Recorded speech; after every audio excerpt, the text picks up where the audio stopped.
Kapiti Coast Kindy is recovering fast from the shocking fate of its pet rooster. Without warning, it was shot by the council after complaints it crowed through the night.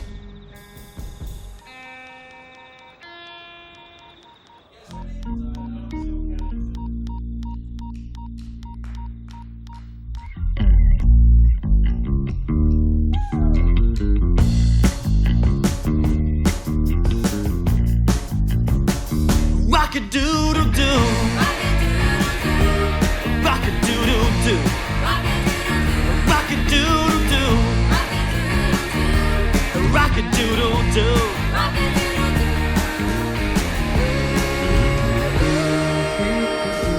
I can't help but let it out. Okay, Joe, you tell me you're a musician. That is right, yeah. Okay, and so tell me something about the type of music you play and where you play. We're sort of influenced by a lot of old blues, Buddy Guy, you know, Hendrix, then Janis Joplin, that sort of stuff. How many people in your band? Just the three of us. Rock-a-doodle-doo, rock-a-doodle-doo, rock-a-doodle-doo.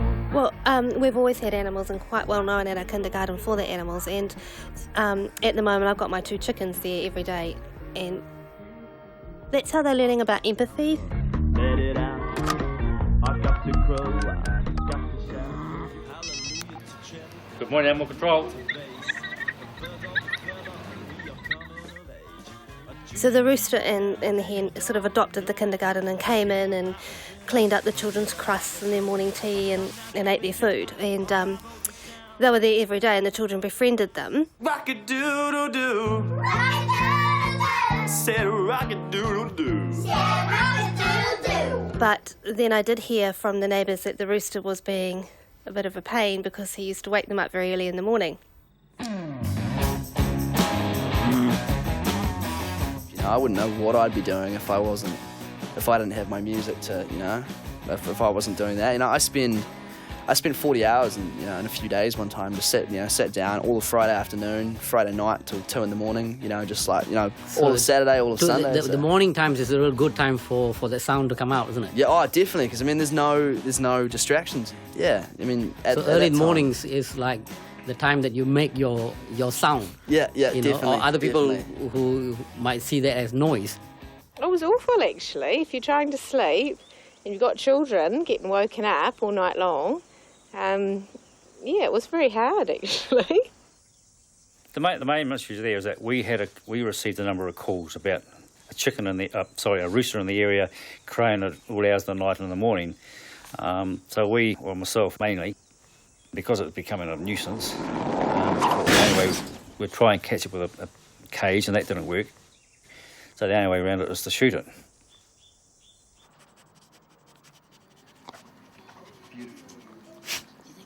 Okay. I think, again, we must keep everything in perspective. Desperate people sometimes take desperate measures. We are talking about, and I repeat, well, I'll say it and then repeat it, noise control. Noise control. And how many times do you play? Once a week, usually. We have a big practice once a week, yeah. And it's what? I mean, the place is a residential place, is it? Yeah.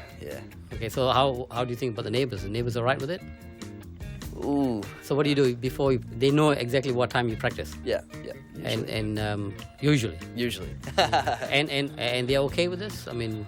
There were some issues there for a while, so I just kind of said, hey, look, if you guys, you know, if there is ever an issue, just don't call the council, just give us a call at home. That's important. Yeah, exactly.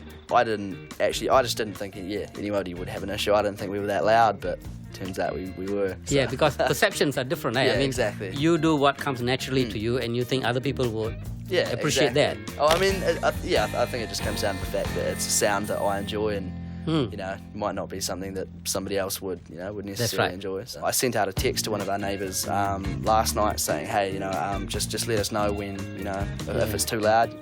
It can trigger off people to come in because for people, noise is like something can trigger off things. Oh, it can, definitely. I mean, I understand that. This little slug gun it doesn't seem to do anything. You just fire it and it either hit it or it didn't hit it. It didn't do anything at all. So I thought, okay, well, our way is to go down there with 22 with a sound suppressor on it and do it that way. I find often that's like lyrics will come to me and tunes will come to me when I'm sort of half asleep.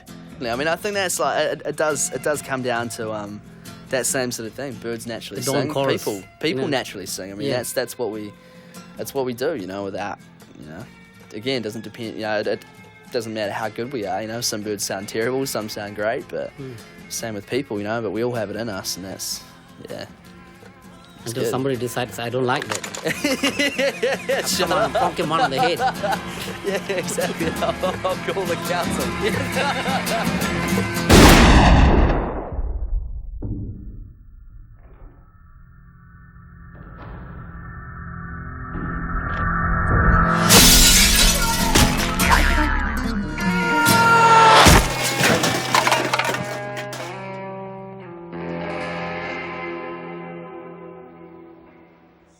Yeah, I hit it, and then because it ran off into the blackberry, and because you had a look around there, couldn't find it. I thought it will die there, and unfortunately, it didn't.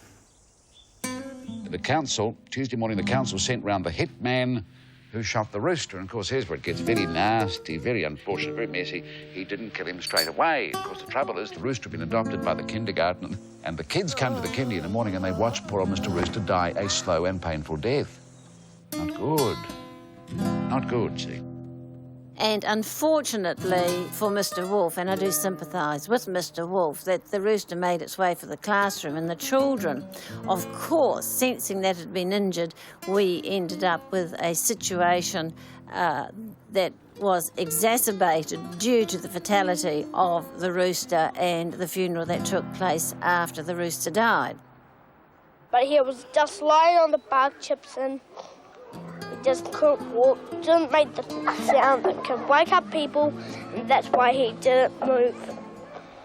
That's why he died. And the media got hold of it, of course, and blew it all out of proportion.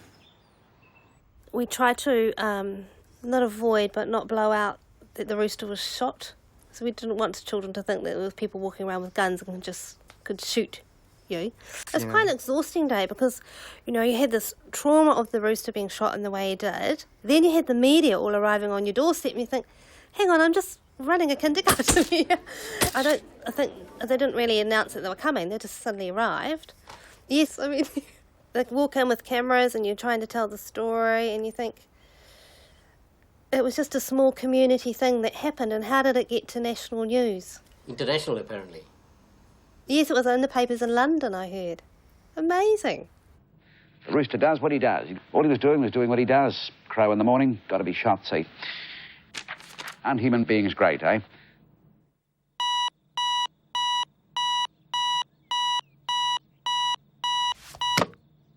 Kia ora, my name is, actually, my byline in my newspapers, stories, say it's K. Gurunathan.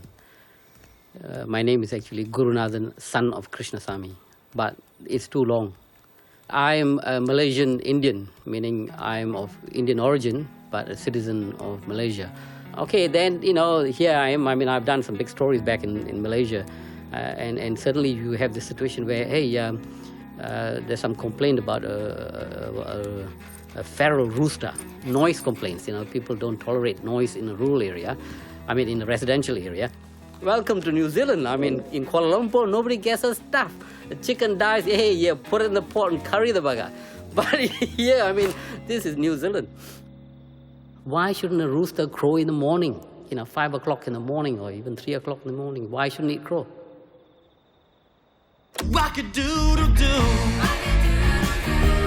Rock-a-doodle-doo. Rock-a-doodle-doo. Rock-a-doodle-doo.